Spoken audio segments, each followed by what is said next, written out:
좀 바꿔주세요. 할렐루야. 네, 함께 예배드리신 모든 분들을 주님의 이름으로 축복합니다. 휴가 나온 우리 유자원 청년도 너무 감사하고 하나님께 영광을 드립니다.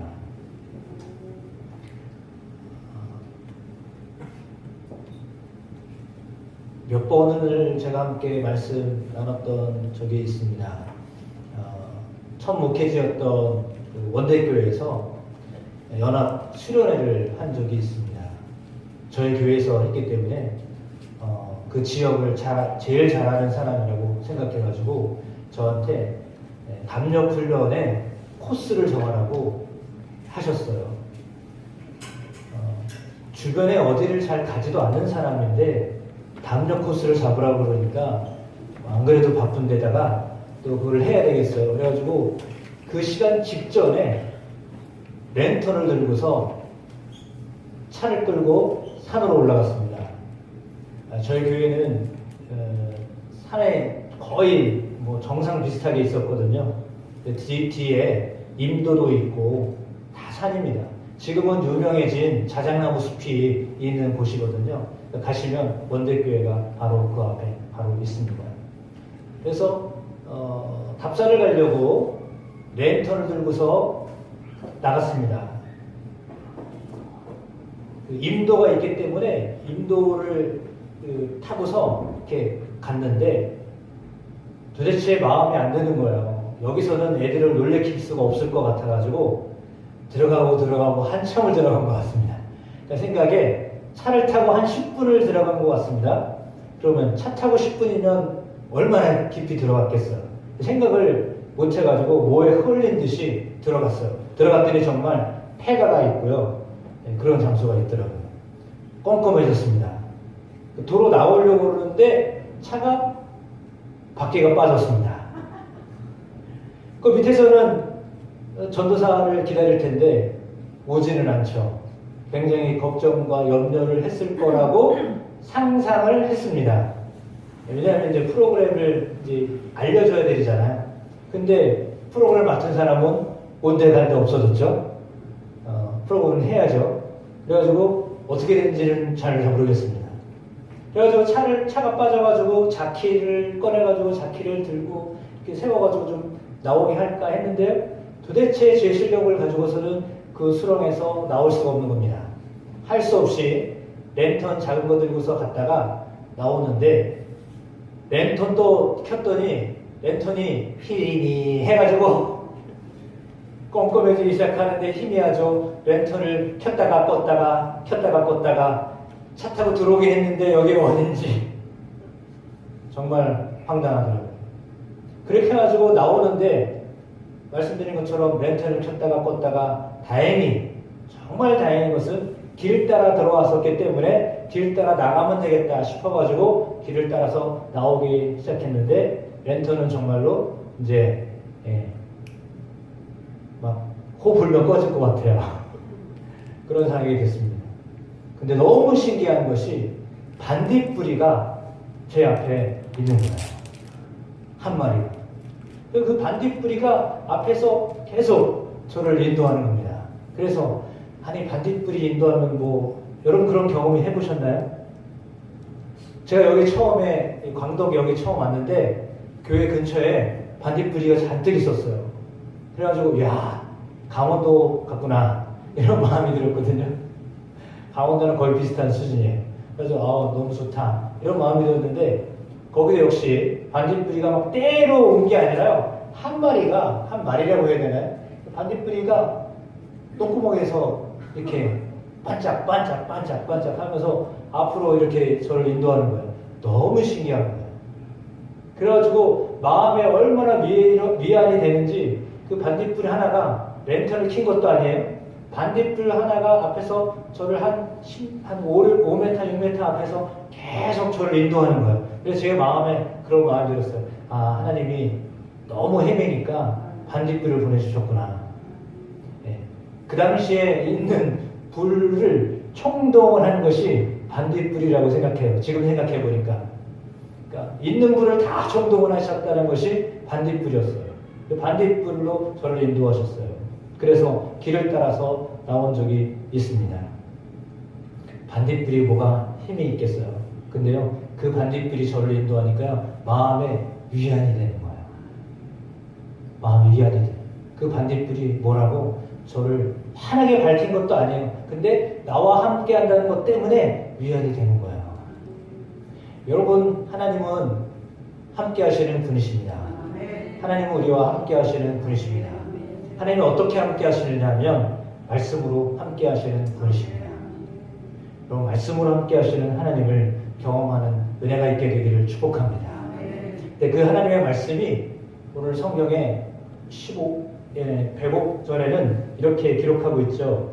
주의 말씀은 내 발의 등이요 내 길의 빛이니이다 라고 말씀하고 있습니다. 내 발의 등이요 그랬습니다. 발에 등을 키면 어떨까요? 발에 등 키워본 적 있으신가요? 네. 아마 여러분 그 인터넷 들어가셔서 구글로 검색하시면 이 말씀에 대한 이미지가 나오는데요. 발에 불이 있어요. 랜턴 같은 걸 켠 게 있어요. 근데 발에 불이 켜졌다라고 하는 것은 뭐예요? 내 발의 등이다라고 했거든요. 그럼 바로 앞을 이야기하는 거예요. 이 말씀은 뭐냐면 하나님의 말씀은 내가 가야 할 바로 그 앞에 거기를 비춰주는 등과 같다라고 하는 말입니다. 어쩔 때요? 대낮에 등 키는 사람은 없을 겁니다. 물론 요즘에는 대낮에도 등을 킵니다. 홍보하려고. 사업자 이런 데서는 다 등을 키지만 그러나 보통은 낮에 등 키지 않습니다. 등을 켜도 유익합니다. 낮에 켜도 유익합니다. 그러나 밤에는 더욱더 유익합니다. 내 발의 등이다라고 하는 것은 바로 내가 걷는 그곳에 등불로 비춰준다라는 의미입니다. 그러면 우리가 걷는 그 길을 밝혀준다라는 의미입니다. 무엇이요? 주의 말씀이. 그러니까 하나님의 말씀이 여러분의 삶을 인도하는 등이 된다라는 것입니다. 그러므로 여러분이 하나님의 말씀이 등불이다라고 여기고 항상 여러분의 인생에 어두움이 찾아왔을 때 그때 그 등불이 항상 켜져 있게 되시기를 주의 이름으로 축복합니다. 예수님 비유를 통해서 말씀하셨습니다. 신랑을 맞이하는 친구들이 10명이 있었는데 5명의 친구들은 지혜로웠고 5명의 친구들은 좀 우둔했다라고 했습니다. 어리석었다라고 했습니다. 왜냐하면 주로 밤에 하는 결혼식에 이제 신랑이 신부집을 찾아오는데 신부의 친구들이 들러리를 서면서 신랑이 오는 것을 맞이해야 합니다. 그래서 등을 켜고 기다립니다. 그런데 5명의 친구들은 지혜로웠다라고 했습니다. 왜 지혜롭다고 했냐면 등을 들고 있는데 다 10명은 등을 들고 있죠. 그런데 그 등에 기름이 꽉 찬 사람들은 지혜로운 사람들이다 라고 말했고 그 등에 기름이 없는 사람들을 어리석은 사람들이다 라고 그렇게 예수님 비유로 말씀하셨습니다. 그래서 그 등불이 있지만 기름이 준비되지 않으면 등은 아무런 역할을 할 수가 없다라고 하는 말씀을 통해서 우리는 형식적으로 외형적으로 예수님을 믿는다라고 하는 준비는 되어져 있는데 그 속에 불을 밝힐 수 있는 기름이 없으면 주님을 기쁘게 맞이할 수 없다라는 것입니다. 모자라가지고 어리석은 사람들이 지혜로운 사람들한테 친구들이죠. 다 친구들인데 물었습니다. 나한테 기름 좀 빌려주면 안 되겠냐? 그랬더니 뭐라고 대답을 합니까? 우리도 모자랄 수 있으니 너희는 나가서 사와라. 이렇게 이야기했어요. 근데 실은 그 사이에 온 거죠. 기름은 항상 준비되어져 있어야 합니다. 그래야 등불이 역할을 할 수 있는 것입니다. 그것 역시 똑같은 것이라고 이렇게 여러분이 받아들이면 좋을 것 같습니다. 물론 예수님이 준비해야 한다는 것을 말씀하신 것입니다. 그러니까 예수님을 맞이할 준비를 해라. 언제나 예수님을 맞이할 준비를 해라고 말씀하고 있습니다. 사람이 어떻게 될지는 아무도 모릅니다. 우리 인생이 어떻게 펼쳐질지는 아무도 모릅니다. 그러나 항상 준비를 하고 있어야 되는데 그 예수님을 맞이하려면 등불을 켜고 주님을 맞이해야 된다라고 하는 것입니다. 그 말은 뭐냐면 기름을 준비해야 된다는 말인데 물론 성령을 의미하지만 성령과 더불어 말씀이 여러분 안에 있어서 주님이 오실 때 주님이라고 맞이할 수 있는 준비가 여러분 속에 있게 되시기를 주의 이름으로 축복합니다. 그래서 주님이 여러분 속에 사실은 말씀으로 늘 항상 함께 하신다는 것을 아셔야 합니다. 그러니까 말씀이 내 안에 충만하면 내 등이 이미 준비되어 있는 것과 같습니다. 그러니까 어떻게 해야 할지 모를 때는 물어야 되잖아요. 여러분이 어떤 상황에 어떤 일을 하게 될지 모르지만 대부분 예측 가능한 일들을 합니다. 그런데 예측 가능한 일을 하지만 갑작스러운 일을 맞이하였을 때 그때 여러분이 어떻게 대처하는가라고 할 때 여러분 속에 있는 것으로 여러분 대처하는 거예요. 그러니까 어떤 사람은 자기의 경험이 그걸 대처하는 수단이 됩니다. 그러니까 과거에 내가 이런 경험들을 해봤으니까 이번에도 이런 것을 이렇게 해봐야 되겠다라고 하는 경험치가 그 사람이 준비된 것이 됩니다. 보통 사람들은 다 경험치로 갑자기 닥쳐진 어려움을 극복하는데 사용합니다. 근데 경험이 중요합니다. 그러면 어떤 경험을 해야 될까요? 맨날 실패하고 맨날 꾸중 듣고 이런 사람이 만약에 그런 상황에 닥쳤다라고 하면 그 사람은 생각 속에 뭐라고 떠오를까요? 이번에는 얼마나 혼날까? 이번엔 내가 어떤 꾸중을 들을까? 이런 생각이 드는 거예요. 왜? 그게 경험이에요. 부정적인 것을 경험한 사람은 부정적인 것이 떠올라요.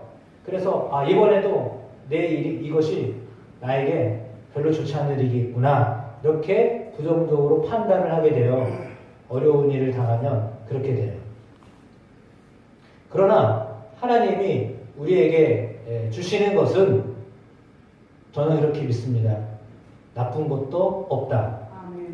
모든 것이 선한 것이다. 하나님이 주시는 것은 모든 것이 선하다. 이 믿음이 여러분 가운데 있게 되기를 축복합니다. 그러니까 우리가 생각할 때는 건강 나빠지면 하나님이 나를 덜 사랑하시나? 왜 저 사람은 건강한데 난 왜 이렇게 돼? 이렇게 생각할 수 있잖아요. 근데 그것이 아니라 그것도 하나님이 나에게 선한 것으로 주시는 것이다 라고 믿으시는 믿음이 여러분 가운데 있게 되기를 축복합니다. 그래서 건강을 우리는 보편적으로 건강에 대한 문제 때문에 가장 힘들어하는데 그 건강한 것도 때로는 하나님이 우리에게 주시는 선한 것이다 라고 생각하고 그 나빠진 건강을 통하여서도 하나님을 만나는 기회와 은혜가 있게 되기를 주의 이름으로 축복합니다. 그러니까 건강이 혹시 나빠지면 건강 때문에 병원만 출장 들락날락 하려고 생각하지 마시고 하나님을 만나는 기회가 되어 주시기를 축원합니다. 그래서 그것을 통하여 물론 병원도 가셔야 됩니다. 그리고 누구에게 기도도 부탁하시고 기도도 받으셔야 됩니다. 그러니까 이 병을 고치려고 하는 것은 병을 고치려고 하는 나쁜 것이 아니기 때문에 그 일을 하셔야 됩니다. 그러나 그럼에도 불구하고 놓치지 말아야 될 것은 하나님 이 병을 통해서 하나님 나에게 무엇을 주시려고 하시나 그런 마음의 자세를 갖게 되시기를 축복합니다. 네, 그런 것이 내 속에 말씀이 있을 때 그런 생각이 되는 거지 그냥 부정적인 경험과 생각으로만 계속 이렇게 점철되었던 사람은요 안 좋은 일이 내게 오면요 계속 안 좋은 것만 묵상을 해요. 떠올라요. 그러니까 여러분이 떠오르고 여러분에게 생각나야 할 것이 무엇이냐면 하나님의 말씀이어야 돼요. 그러니까 안 좋은 상황이 왔어요. 건강에 안 좋은 빨간 등이 주황색 등이 켜졌어요. 그러면 그때 여러분이 어떻게 해야 되느냐? 그러면 그때 하나님의 말씀이 떠올라야 돼요. 그 하나님의 말씀이 떠올라서 여러분의 상황을 밝히 보아야 돼요. 그렇지 않으면 그냥 어둠 속에 있는 거예요. 막 막막한 가운데 있는 거예요. 어떻게 해야 될지 모르는 거예요. 그러나 하나님의 말씀이 떠올라서 그 말씀이 여러분의 발을 비추면 어두워도 어둡죠. 어둡지만 그냥 갈 수 있는 거예요. 앞으로 나아갈 수 있게 되는 거예요. 근데 그 힘이 어디서 나오는 거라고요? 하나님의 말씀에서 나오는 거예요. 그러니까 하나님의 말씀이 여러분에게 힘든 일을 닥쳤을 때, 어려운 일이 왔을 때 하나님의 말씀이 여러분의 발을 이렇게 비춰주는 말씀이 여러분의 등이 되어셔야 됩니다. 그래서 주의 말씀이 떠오르셔야 됩니다. 그렇지 않으면 뭐가 떠올라요? 아이 재수가 없어. 아이 이게 뭐야 이거 진짜 짜증난다. 신앙생활의 가장 적이 되는 게 뭐냐면 원망이에요. 신앙생활의 적이 뭐라고요? 원망이에요. 원망이 신앙생활의 가장 큰 적이에요. 그러면 남들이 나에게 어떻게 했느냐도 그렇지만 내가 잘못했어도 원망이 돼요. 사람들이 나에게 이렇게 대해준 것도 원망스러운 때도 있지만 내 자신이 너무 능력이 없는 것 때문에 원망이 되기도 해요. 그러면 사실은 사는 재미가 없어요. 왜 사냐라고 물으면 살아야 되니까 살아요. 이렇게 되라고 하는 거는 목적이 없이 사는 거예요. 그냥 눈을 떴으니까 사는 거야. 살아있으니까 사는 거야. 그게 아니라 우리가 사는 목적이 있어요. 여러분이 사는 목적이 있어요. 여러분은 왜 사십니까? 글쎄요. 살아있으니까 살지요. 맞는 말이지만 왜 사는지 분명한 목적이 없으면 하루하루가 그냥 힘들어요. 오늘 뭐 할까? 오늘 뭐 하고 살아야 되지? 이렇게 돼요. 그러나 목적이 분명한 사람은 오늘 해야 할 일이 생기잖아요. 목적이 분명한 사람은 오늘 해야 할 일이 있어요. 그러니까 목적이 분명한 사람은 오늘 무엇을 해야 할지를 알게 돼요. 근데 그걸 모르는 사람은 오늘 하루 사는 것이 너무나 곤욕이에요. 힘들어요. 어려워요. 옷 때문에 고민을 해요? 점심에 뭘 먹고 있지? 이거를 고민을 해. 물론 중요하죠. 먹는 거 중요합니다. 근데 그게 정말 중요한 여러분의 걱정거리예요. 근데 우리는 사실 그게 걱정이에요. 우리 주부들은, 우리 주부라고 해서 좀 이상하네. 저는 주부 아닌데. 여자분들은 그게 걱정이에요. 끼니를 어떻게 할까? 가족들 어떻게 보양할까? 이게 사실은 걱정이란 말이에요. 그러니까 사실은 걱정해야 될 게 아닌데 걱정거리로 와요. 왜? 실제로 내가 해야 할 일이니까. 그게 사명이에요. 어떻게 보면 주부는 그게 사명이에요. 그래서 내가 오늘 뭘 할까? 어떻게 할까? 이런 생각을 하잖아요. 그리고 사실은 그때도 하나님께서 여러분에게 지혜를 허락해 달라고 기도하셔야 됩니다. 저는 그렇게 생각합니다. 그러니까 경험상 그거를 오늘같이 굳은 날은 부침개가 땡기는데 이걸 먹어야 되겠다. 뭐 이런 생각을 하시기도 하겠지만 그러나 그럼에도 불구하고 여러분의 삶 가운데 말씀이 떠올려지는 은혜가 있게 되기를 축복합니다. 그 말씀을 드리려고 하는 겁니다. 그러니까 당장 힘들고 어려운 일이 여러분 삶 가운데 놓였을 때에 하나님의 말씀이 여러분에게 위안이 되고 위로가 되고 힘이 되고 능력이 되어 주시기를 축복합니다. 제가 요즘에 새벽에 성경 통독을 하면서 느껴지는 것 가운데 하나는 하나님이 사람을 어떻게 보시는가라고 하는 것입니다. 하나님이 여러분을 어떻게 보실 것 같습니까? 하나님은 나를 어떻게 보실 것 같습니까? 여러분 생각하시면 어떠십니까? 뭐라고 여러분을 향하여 어떻게 보실 것 같습니까? 각자 다 다를 겁니다. 지금 막 이렇게 여러분의 삶을 막 갑자기 필름처럼 돌려가면서 내가 정말 하나님 앞에서 내가 어떤 존재일까 이럴 텐데 우리는 분명히 하나님을 닮은 유일한 존재입니다. 인간은 흙이잖아요. 아담아라고 하는 말은 흙, 먼지라는 뜻이에요. 흙, 먼지와 같은 존재였어요. 근데 우리에게 하나님이 호흡을 불어넣으셔가지고 생명이 됐다라고 했거든요. 그래서 사람은 특별한 존재예요. 하나님의 생기가 들어온 존재예요. 하나님의 생명이 들어온 존재예요. 우리는 다른 피조물과 달라요. 하나님의 생명이 우리 속에 들어와 있어요. 그 생명으로 사는 거예요. 하나님의 생명이 내 안에 들어왔을 때 진정으로 사람이에요. 근데 아담이라고 하는 말에는 빛을 비춘다라고 하는 뜻도 있대요. 빛을 비춘다라고 하는 뜻도 그 안에 있다는 거예요. 여러 신학자들이 연구한 바에 의하면 그런 거예요. 그래서 사람은 세상을 살면서 빛을 비추는 역할을 하도록 하나님이 우리를 부르셨어요. 그것이 우리의 사명이에요. 내 사명은 뭐라고요? 빛을 비추는 자로 사는 거예요. 예수님은 너희가 세상의 소금이고 빛이다라고 말씀하셨거든요. 그래서 소금이 되라 빛이 되라고 말씀하지 않냐고 빛이다라고 말씀하셨어요. 우리는 빛이에요.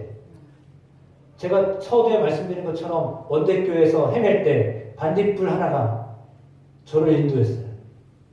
그 반딧불이 별거 아니에요. 근데 그것이 나를 인도해줄 때 제 마음이 위안이 됐었거든요. 그 별거 아닌 거예요. 근데 그게 나와 함께 한다는 것 때문에 얼마나 큰 위로가 됐는지 몰라요. 아, 하나님이 나와 함께 하시는구나. 그걸 내가 알았기 때문에 위안이 됐던 거예요.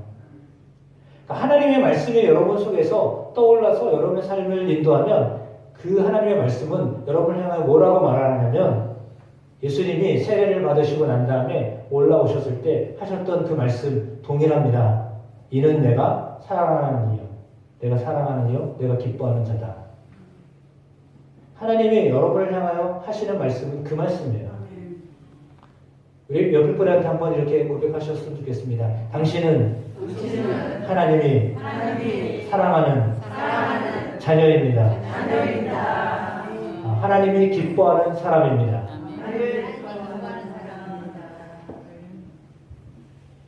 여러분 자녀가 태어났을 때 여러분 어떤 마음이 드셨나요? 벌써 네 번째야. 어떻게 저걸 키우나. 이렇게 고민하면서 자녀를 받으셨을지도 몰라요. 근데 하나님은 그렇게 안 보시고요. 저는 내가 사랑하는 자다.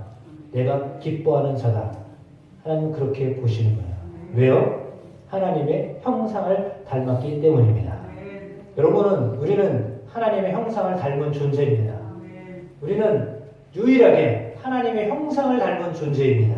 그렇기 때문에 하나님의 우리를 보실 때 하나님의 모습으로 우리를 보시는 거예요. 저는 거울을 사실 잘 안 봅니다.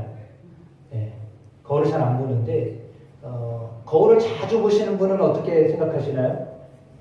오늘따라 내가 너무 잘생겨 보이는데 너무 예뻐 보이는데 이런 생각이 드셔야 돼요. 거울을 보면서 짜증난다 이러시면 안 되죠. 거울을 보면서 잘생겼는데 멋져 이렇게 스스로에게도 칭찬을 하시기를 축복합니다. 좀 어색해도 칭찬하셔야 됩니다. 왜냐하면 하나님의 우리를 보실 때 내가 사랑하는 자다, 내가 기뻐하는 자라고 하나님이 인정하시기 때문입니다. 네. 하나님을 닮았기 때문에 우리가 어떤 상황에서 어떤 삶을 살더라도 하나님이 우리를 보실 때, 하나님의 자녀를 보실 때 하나님은 우리를 향하여 내가 사랑하는 이다, 내가 기뻐하는 자다라고 말씀하시는 거예요. 저는 이 말씀이요 너무너무 감사했어요. 왜냐하면 사람은 자기를 가치를 매기는데 외적인 것 5개, 내적인 것 2개를 가지고 평가를 하는데요. 자기를 평가한, 자기를 가치관을, 자기 존엄성을 어떻게 여기느냐면 바깥에 5가지 요인, 안에 2가지 요인으로 한대요. 제가 한 말이 아니라 심리학자가 한 말이에요. 네. 그런데 그 5가지 중에 뭐가 들어가 있을까요? 경제적인 능력, 외모, 배경, 학력 이런 게 다 들어가 있어요. 그러면 예를 들어 외적으로 그거 다 뛰어난 사람은 누가 있겠어요? 네? 이 중에 누가 있겠어요? 죄송합니다. 좀 여러분을 평가 잘하는 것 같아서. 외모도 출중해, 학력도 좋아, 돈도 많아. 사람들이 또 인정해줘. 이게 다 거기 들어가는 거예요. 사람들이 굶주려하는 게 뭐예요? 사람들이 후회하는 게 뭐예요? 호스피스 병동에서 왜 후회하느냐 물었어요. 그랬더니 뭐라고 대답했냐면 나는 내 삶을 살았는데 다른 사람들이 인정하는 것 때문에 인정받으려고 내가 삶을 살아왔는데 그거 난 너무 후회스럽다. 내가 내 삶을 살지 못한 것에 대해서 후회스럽다. 이런 말을 한다는 거예요. 호스피스 병동에 계신 분들이. 그거 뭐예요? 자기 자신으로서의 삶이 아니라 사람들이 평가하는 것에 의하여 삶을 살아왔다는 거예요. 대부분의 사람들이 그것 때문에 살아요. 그 뭐예요? 체면. 체면 때문에 자기의 삶을 못 살고 남들이 시선에 맞는 삶을 살아요. 이 정도는 돼야지. 이렇게는 해야지. 그것 때문에 자기의 삶을 제대로 못 산다는 거예요. 그게 그 외적인 요인 중에 하나예요. 정말 강력한 거예요. 우리가 그런데 돌아가시기 직전에 분들이 많이 후회하는 것 중에 하나가 그거라는 거예요. 그럼 그거 뭐냐면 자기가 어떤 존재인지를 잘 모르고 살았다라는 것을 말하는 거예요. 내가 무슨 사명을 가지고 살았는지 몰랐기 때문에 그렇게 살았다는 거죠. 우리는 하나님의 형상을 닮은 존재로 사는 겁니다. 하나님의 부르심을 받은 존재로 사는 것입니다. 하나님이 부르셨습니다. 여러분은 하나님이 부르신 존재입니다. 여러분 아이가 태어났을 때 제일 먼저 뭐예요? 이름을 짓잖아요. 부모님들이 지어요. 대부분 부모님들이 지어요. 그래서 지어요. 그래서 해요. 근데 사람은 누가 지어줬어요? 하나님이 지어줬어요. 사람의 이름을. 셀프 지은 게 아니에요. 하나님이 아담이라고 부르셨어요. 사람이라고 부르셨어요. 그 부르신 분이 아버지예요. 여러분의 이름을 누가 가르쳐줘요? 부모님이 알려주는 거예요. 나는 처음부터 김범석이라고 일컬음을 받으려고 태어난 존재라고 생각하고 태어난 사람은 없어요. 불러주니까 불리움을 받은 거예요. 근데 우리는 하나님이 부른 존재예요. 누가 불렀다고요? 천지를 만드신 하나님이 부른 존재예요. 여러분 대단한 존재예요. 위대한 존재예요. 사람들이 까먹는 것 같아도 우리는 대단한 존재예요. 왜요? 사람은 원래 그래요. 사람은 대단한 존재예요. 하나님 형상을 닮은 존재이기 때문에 거기다가 예수 믿고 하나님의 자녀로 거듭난 사람 대단한 사람이에요.